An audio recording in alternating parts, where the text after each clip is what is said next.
Hello বন্ধুরা, আচ্ছা ইংরেজিতে বলো তো তুমি কোথায় জন্মেছ?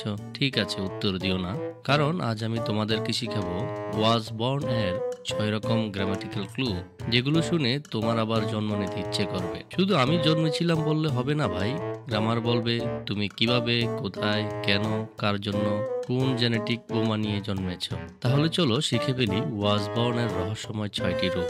ওয়াজ born in, was born of, was born and bred, was born with, was born to be, and a born. Part 6, A born. এটার ব্যবহার জন্মগতভাবে বিশেষ গুণ আছে বোঝাতে।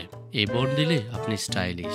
এটা গ্রামারের অস্কার উইনার। তুমি জন্ম থেকেই বিশেষ কেউ। এবার কয়েকটি এক্সাম্পল শিখে নেই। He is a born artist. সেই জন্মগতভাবে একজন শিল্পী, তবে বাংলাদেশের প্রভাবে বর্ন আর্টিস্ট থেকে হয়ে গেছেন কর্ন আর্টিস্ট, মানে প্রতারক। You are a born procrastinator. তুমি জন্মগতভাবেই গড়িমসিকারী, তাই তো সাবস্ক্রাইব করি বলে করো না। She is a born dancer. সেই জন্মগতভাবে নৃত্যশিল্পী, কিন্তু তার নাচ দেখলে আমার মাথা ঘুরে। দে আর এ বর্ন লিডার। ওরা জন্মগতভাবে নেতা, তাই তো বাংলাদেশের কোনো দল বাদ রাখেনি। তো বন্ধুরা, আজ আমরা গ্রামারের ওয়াজ বর্ন এর রহস্য উন্মোচন করলাম।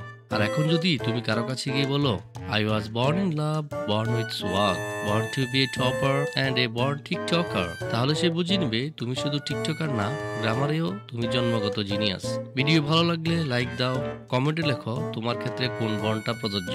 এখন তুমি সাবস্ক্রাইব না করলে বলবো you are born to subscribe but for God. ফিরতি জন্মে আবার দেখা হবে। টাটা।